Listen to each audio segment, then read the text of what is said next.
किया। पहला हिस्सा इसका ये है।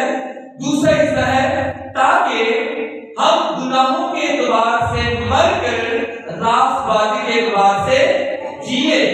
कितने हिस्से हो गए? 2। तीसरा हिस्सा है और उसी के मार खाने से तुमने शिफा। क्या ही जबरदस्त आयत है। इस आयत को तकरीबन मैंने 5 दिन स्टडी किया जब मुझे इस बात की खबर मिली कि मैंने एक भाईपुर कम्युनिकेशन में अपने बच्चों के पास, भाइयों बहनों के पास जाना है। तो फिर खुदा ने मुझे ये कलाम दिया ताकि इस शुक्रगुजारी के मौका पर ये इन दिनों में जो रोजों के दिन है, ये जब हम पॉम संडे की तरफ कदम बढ़ा रहे हैं, गुड फ्राइडे की तरफ कदम बढ़ा रहे हैं, ईस्टर की तरफ कदम बढ़ा रहे हैं, तो फिर शुक्रगुजारी सबसे बढ़कर किसकी होनी चाहिए? यीशु की सलीब की शुक्रगुजारी होनी चाहिए। इसी के अंदर सब कुछ पिन्हा है, इसी के अंदर सारी बरकतें हैं। मेरे अजीजों, अगर हम पहले हिस्से पर गौर करें तो आप हमारे गुनाहों को अपने बदन पर लिए हुए किस पर चढ़ गया? सलीब पर। साफ साफ करिएगा, ये सारा आज ऑनर हम किसको देंगे? यीशु मसीह की सलीब को। जो सलीब उस वक्त में पुराने ज़माने में लामती निशान थी, आज हमारे लिए किसका निशान हो गया है? फतह का निशान। हम खुदा के घर में चर्चिस में सलीब लगाते हैं, हम अपने घरों में लगाते हैं, हम अपने दफातर में लगाते हैं, हम जहां जहां पर काम करते हैं हम वहां पर लगाते हैं। फिर मैं कहूंगा कि हम सलीब और कहां पर लगाते हैं? हम अपनी पेशानी पर लगाते हैं। जब हमारा बैप्टिज्म होता है, हमारा बपतिस्मा होता है, तो इसलिए कहां पर लगाई जाती है? पेशानी पर। यही वो सलीब है जो हम साथ साथ लेकर चलते हैं। बाइबल मुकद्दस के मुताबिक 3 हवाला जात में ये उस वक्त यीशु ने अपने शिष्यों से कहा, अगर कोई मेरे पीछे आना चाहे तो अपनी खुदी का इनकार करे और अपनी सलीब उठाए और मेरे पीछे खोले। सलीब चुकना कोई आसान काम नहीं, सलीब बहुत मुश्किल काम है। अगर का नमूना देखना है तो 2000 पीछे चले जाओ, बाइबल मुकद्दस में पढ़ो, मत्ती की इंजील, मरकस, लूका और यूहन्ना की इंजील, फिर आपको पता चलेगा कि सलीब चुकना कोई आसान काम नहीं, सलीब चुकना बहुत मुश्किल है। अच्छा, बाइबल मुकद्दस में मत्ती, मरकस और लूका इन 3 हवाला जात में 3 अनाजील में सलीब उठाने का जिक्र आया है। पहला जिक्र में मिलता है शागिर्दों का कि यीशु ने शागिर्दों से कहा, फिर उसने दूसरे वाले में कहा, उसने भीड़ को और अपने शागिर्दों को कहा, और फिर उसने तीसरे वाले में सबको कहा, अगर कोई मेरे पीछे आना चाहे। कितनी कैटेगरीज के लोग हैं यहाँ पर? 3। शागिर्द यानी रसूल, भीड़ यानी बनी इस्राएल कौम, और फिर तीसरा हर कोई में क्या आ जाता है? सारी दुनिया की खलकत, सारा जमाना आ जाता है, पूरी दुनिया आ जाती है। मेरे अजीजों, फिर इसी आखिरी बात के आखिरी वाले के आखिरी बात में लिखा है कि अगर हमें पीछे आना चाहे तो अपनी खुदी से इनकार करे और हर रोज अपनी सलीब उठाए। 1 दिन नहीं, 2 दिन नहीं, बल्कि हर रोज। बाइबल मुकद्दस में हर रोज या बिना नागा का लफ्ज जो है वो 2 चीजों के लिए सिर्फ इस्तेमाल होता है, सिर्फ 2 चीजों के लिए। पहला है अपनी सलीब हर रोज उठाए, और दूसरा क्या है? बिना नागा दुआ करना है। इनके अलावा में कोई और तीसरी चीज नहीं मिलती बाइबल मुकद्दस में जो हमें हर रोज करनी है या बिना नागा करनी है। हमें सलीब उठाकर बिना नागा क्या करनी है? दुआ करनी है। मेरे अजीजों, कलाम मुकद्दस में लिखा है, जो गुनाह से वाकिफ ना था उसी को गुनाहगार ठहराया गया और उसे मसलूब किया। मेरे अजीजों, यीशु की ज़ाती अक़दस में कोई गुनाह नहीं था, तो भी उसने क्या किया?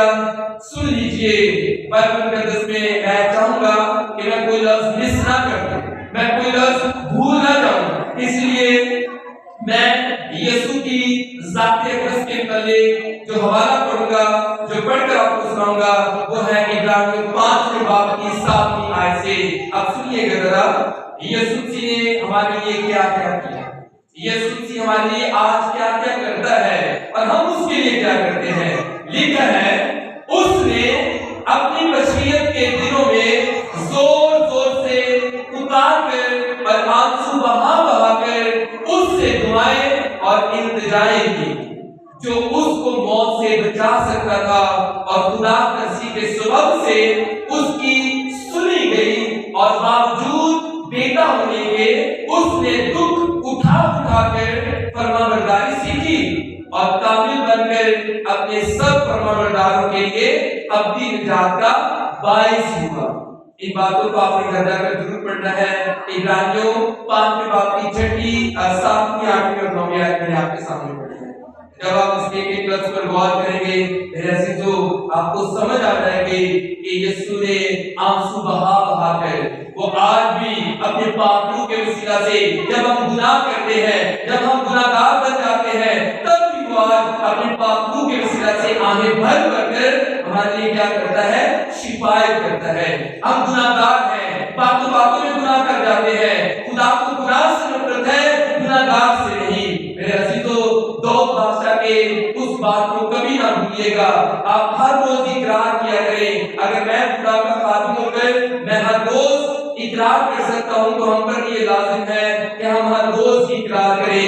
ज़बूर 51 में वो कहता है, ऐ खुदा अपनी शफ़क़त के मुताबिक मुझ पर रहम कर, अपनी रहमत की कसरत के मुताबिक मेरी खताएं मिटा दे, मेरी बदी को मुझसे धो डाल और मेरे गुनाह से मुझे पाक कर, क्योंकि मैं अपनी खताओं को मानता हूं और मेरा गुनाह हमेशा मेरे सामने रहता है। मैंने खुद तेरा ही गुनाह किया है और वो काम किया है जो तेरी नजर में बुरा है, ताकि तू अपनी बातों में राज ठहरे। यहाँ पर मेरे अजीजों गौर कीजिए। दूसरी बात जो यहाँ पर मैं करने जा रहा हूँ वो आप हमारे गुनाहों को अपने बदन पर लिए हुए सलीब पर चढ़ गया। मेरे अजीजों, जब मैं सलीब का जिक्र करता हूँ तो सलीब जो है बाइबल मुकद्दस में कई जगह पर इसका बहुत डिटेल से जिक्र है और कई जगह पर सिर्फ हमें ये बताया गया है कि सलीब की अहमियत क्या है। अच्छा, सलीब, यहाँ पर मेरे अजीजों सलीब का आज हमारी एक पैगाम है। सलीब का पैगाम क्या हो सकता है? पहला ग्रंथियों पहले बाब की 12 आयत में हमारे लिए एक पैगाम है। मेरी बेटियां, मेरी बहनें सुन लीजिए, भाइयों आप भी सुन लीजिए। सलीब का पैगाम है, क्योंकि सलीब का पैगाम हलाक होने वालों के नजदीक तो बेवकूफी है, मगर हम निजात पाने वालों के नजदीक खुदा की क्या है? आप बोलिए मेरे पीछे, मैं फिर कहूंगा, क्योंकि सलीब का पैगाम हलाक होने वालों के नजदीक तो बेवकूफी है, मगर हम निजात पाने वालों के नजदीक खुदा की कुदरत है। क्या है? कुदरत। बोलिए क्या है? कुदरत। मेरे अजीजों, खुदावंद की कुदरत बेअंत है, लाजवाब है, इसको जवाब नहीं। और खुदा की कुदरत ऐसी कुदरत है जो हमारी वीरान जिंदगियों को आबाद करती है। मेरे अजीजों, यहाँ पर मैंने एक लफ्ज बोला था थोड़ी देर पहले, आप इन बातों को जरा गौर कीजिएगा।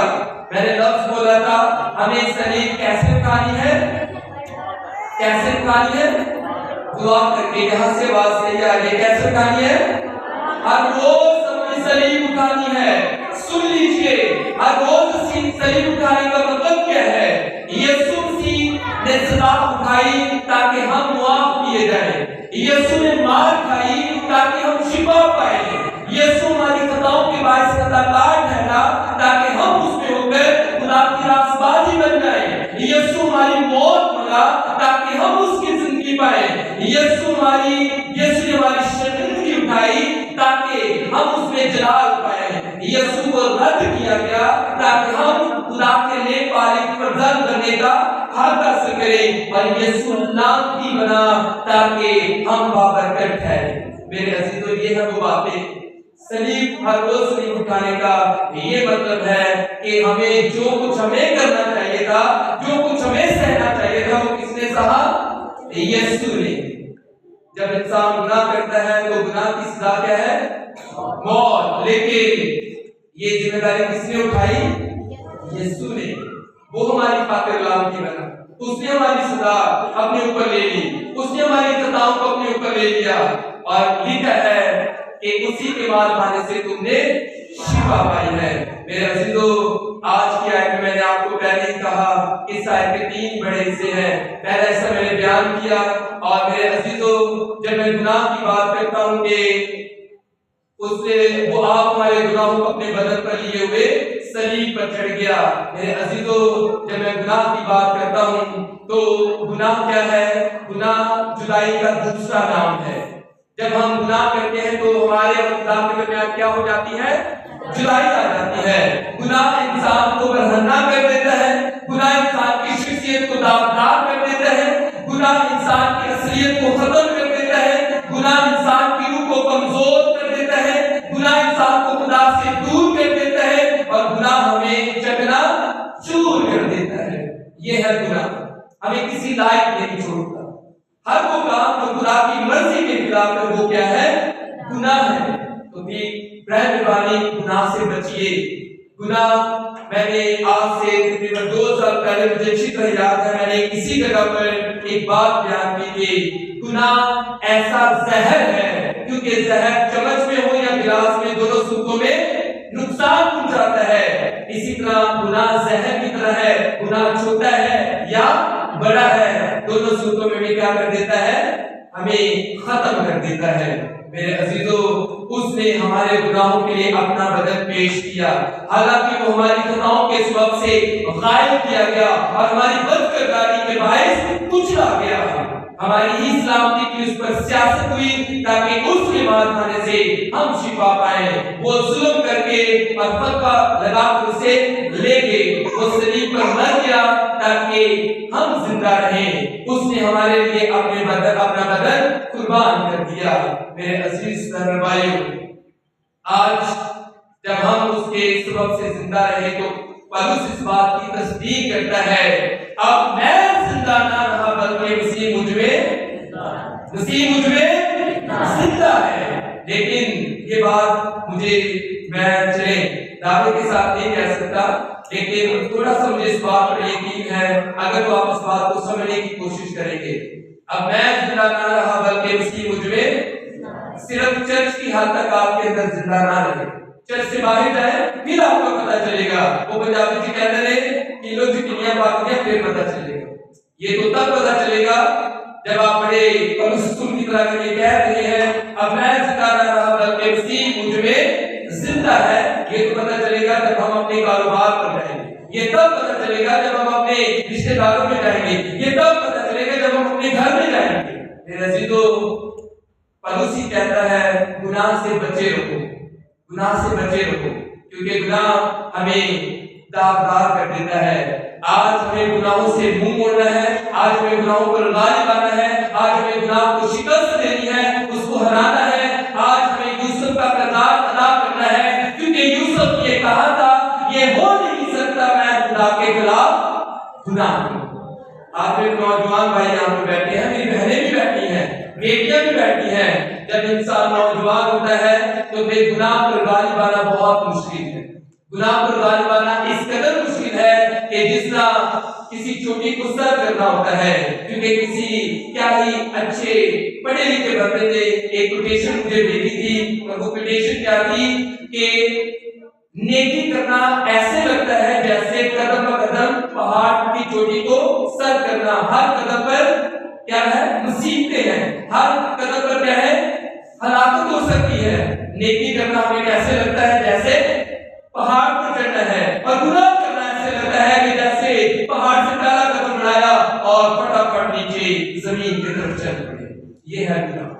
मेरे अजीजों, यहाँ पर मैं चंद आपकी बातें करके इसे वाइंड अप करना चाहूंगा।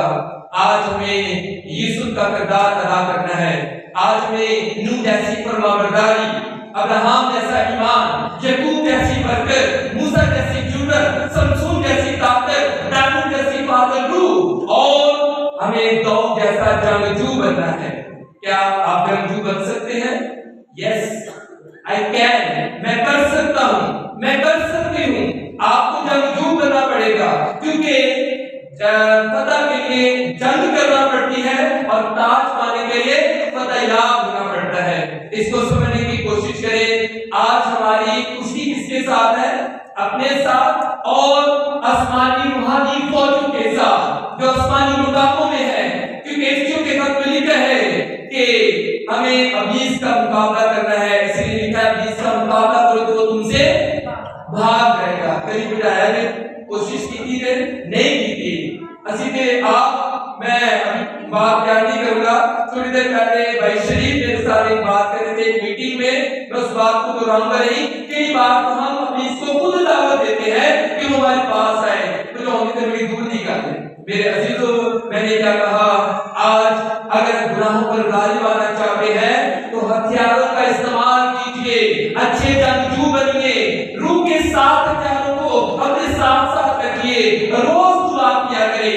मैंने यकीन मानिएगा 7 हथियारों में से मैंने एक हथियार बांध लिया है, काफी महीने हो चुके हैं। मैंने रूह के 7 हथियारों में से एक हथियार मैंने अपने साथ रख लिया है। अभी जब अमेनिसा ड्राइव कर रहे थे तो मैं इनके पीछे वो हथियार का इस्तेमाल कर रहा था, क्योंकि बीच जो है वो हर वक्त हम पर तांता बगे हुए, हम पर अपने चलते हुए तीर फेंकता रहता है, बब्बर शेर की तरह भागता रहता है, किसी को मार दिया है। तो आप सुन लीजिए, रूह के कितने हथियार हैं? 7 हथियार। फिंगर टिप्स से इनको याद कर लीजिए, सच्चाई, रास्तबाजी, सुलह, ईमान, निजात, खुदा का कलाम और दुआ। इन 7 हथियार में से मेहरबानी कोई तो एक हथियार अपने साथ रखिए, क्योंकि इब्लीस हमें फाड़ गिराना चाहता है, वो हमें मार देना चाहता है। वो चाहता है कि एक गुनाहगार तौबा ना करे या आसमान पर लाखों फरिश्ते खुशी मनाए, बल्कि वो चाहता है कि गुनाहगार ही मर जाए। लेकिन यीशु की सलीब के हम शुक्र करते हैं कि आज यीशु ने हमें अपनी सलीब के सबब से फतह याबी का शादियाना बजाया है। उसने हमें फतह बख्शी है, वो फाते है, he is victorious। वो फाते है तो हमें भी क्या बनाना चाहता है? फाते बनाना चाहता है। अगर यीशु आज रो रो कर हमारे लिए दुआ करता है, लेकिन लिखा है कि बशरियत के दिनों में जोर जोर से पुकार कर और आंसू बहा बहाकर उससे इल्तिजाएं और मुनाजातें करता रहा।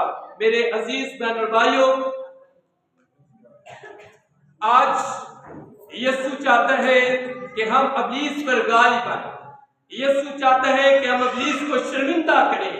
और मैं इन्हीं आखिरी बातों के साथ इस कलाम को वाइंड अप करना चाहूंगा। प्राइम मेहरबानी अपनी जिंदगियों से खुदा के जलाल को जाहिर कीजिए, क्योंकि इब्लीस नहीं चाहता कि हम अपने बदनों से खुदा के नाम को जलाल दें, क्योंकि पौलुस रसूल कहते हैं यीशु मसीह के आने तक तुम्हारे बदन, तुम्हारी जान और तुम्हारी रूह बेखौफ बेऐब और क्या रहे? महफूज रहे। मेरे अजीजों, आपका बदन खुदा का मक़दस है। आपका बदन खुदा के नाम को इज्जत और जलाल देने का सबब बनता है। इसलिए प्लीज प्राइम मेहरबानी आज शुक्रगुजारी कीजिए यीशु की सलीब के लिए कि खुदा यीशु मसीह की सलीब आज हमें बहुत सारे लोगों से आजादी दिलाती है और हमें मेरे अजीजों इस बात की तैयार करनी है कि हम हर रोज अपनी सलीब को उठाएं। प्लीज लास्ट बात करके वाइंड अप कर दूंगा। आज मेरी बेटियां, मेरी बहनें सुन लीजिए, भाइयों आप भी सुन लीजिए, अपनी सलीब को उठाना सीख जाइए, क्योंकि वक्त बहुत करीब है।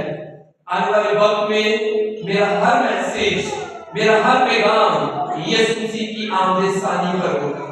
इस आखिरी दौर पर होगा। इस आखिरी दौर में क्या कुछ होने वाला है उस पर होगा, क्योंकि दुआ में मेरे दिल में खुदा ने जो बात डाली है मैं जरूर आपके साथ शेयर करना चाहूंगा, ताकि आज आप भी अपनी दुआ या जिंदगी को फरोग दे। खुदा ने मुझसे कहा कि तुझे अपना हिसाब देना बड़ा मुश्किल होगा, फिर तेरे वालिदैन हैं, फिर तेरे बहन भाई हैं, फिर तेरे बीवी बच्चे हैं, फिर तेरी कलीसिया है। जागो और दुआ करो, जागो और दुआ करो ताकि आजमाइश में ना पड़ो। ये आजमाइश का वक्त शुरू हो चुका है मेरे अजीज बहन भाई। ये वक्त बहुत सेंसिटिव है, बहुत हसास है, इसकी कदर कीजिए। वक्त गया जो प्यारो वापस नहीं आता। एक एक सेकंड की आप इसको प्लान करें। इसको जब आप प्लान करेंगे फिर वक्त आपके साथ साथ चलेगा और आप एक एक सेकंड को कैश करवा सकते हैं। लेकिन उसी वक्त जब आप अपना आप मसीह को देंगे और फिर पौलुस की तरह मैं फिर कहूंगा कि बड़े फख्र के साथ कहिएगा। उसने ये भी कहा खुदा ना करे मैं किसी चीज पर फख्र करूं सिवाय अपने खुदा यीशु मसीह की सलीब पे। हमारा फकर यीशु की सलीब है, इसके लिए शुक्रगुजारी करते रहे। और फिर दिल जब आपका करे कि मैं ये कहूं कि मैं जिंदा ना बल्कि मसीह में जिंदा, तो क्या कीजिएगा, इसमें कोई गुमान नहीं, लेकिन पहले पौलुस जैसा किरदार अदा कीजिएगा, उसके बाद इस बात को बयान कीजिएगा। खुदा करे आज का ये कलाम मेरे लिए, आपके लिए, हम सब के लिए बायसे मुसरत और बायसे बरकत बने। खुदा आज के कलाम के वसीला से आप सबको बड़ी बरकत बख्शे। आमीन।